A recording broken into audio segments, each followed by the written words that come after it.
more serious topic, which is climate change.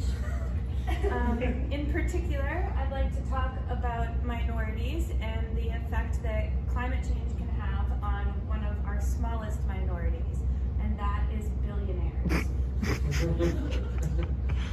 Introducing Marina Findr, a dock for your yacht in the climate apocalypse.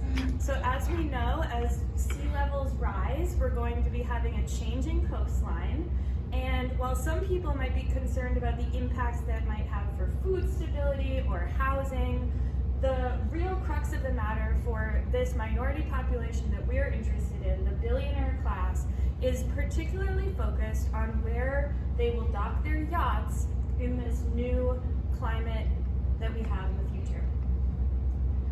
So with Marina Findr, you can unlock exclusive waterfront opportunities as sea levels rise due to climate change. You can discover ideal yacht docking spots, secure luxurious summer homes, and strategize your trust fund for generations to come. So sail to success with Marina Findr, the ultimate web app for embracing the changing world. A rising tide may not raise all boats, but it can certainly raise yours. So our app works on desktop and mobile because it's a web-based application. And I'll show you a little demo of it here. So this is the website for Marina Findr. It's a Python Dash application with embedded data visualizations, and it runs on Flask, and it will be deployed to a URL near you soon. So this is kind of the introduction of the app. You can explore a 3D map of Massachusetts. This is Boston Harbor, and you can explore at different sea levels kind of what the landscape is going to look like. And you can see off in the distance we have the Berkshires back there. In addition, I have a little bit of a call to action here, because as I was exploring this data, I realized that some of the projections for the next 10 years don't actually make the meaningful impact in the coastline that we would really like to see in order to unlock maximal real estate opportunity.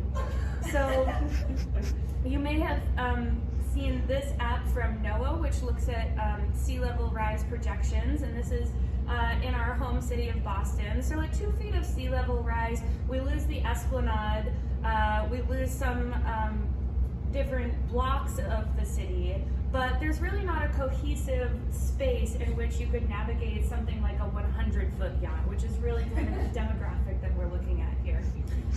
So if we look out at further projections, at 10 feet of sea level rise, this is when we really start to see the opportunities come up in Boston Harbor. And in particular, I was interested in my office. See, I'm going to be working near the Prudential Center soon, and I was thinking about if I wanted to launch my yacht from the Prudential Center and bring it to Boston Common. You'll see on the left that at 2 levels of sea rise, we're still going to be bumping into all of those brownstones in Back Bay.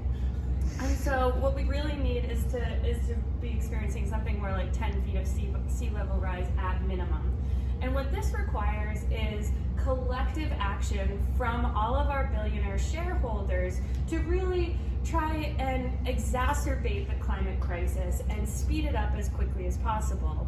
And so to do that, what I've added to the website is this call to action, calling all visionary billionaires to reshape the world. Don't settle for mere inches of sea level rise when you could have a staggering 10 feet of aquatic magnificence. So together we can harness the full potential of melting ice caps, propelling us towards a future where luxurious waterfront properties abound. And so this is another tool where you can actually adjust the slider, and you can see that, at 6 feet of sea level rise, we're starting to see some creep in. But when we really get into 16 and 20, I mean, that is just unlocking an incredible amount of coastline that could really help us unlock a whole bunch more real estate opportunity. So that is Marina Findr. You can locate it on GitHub here.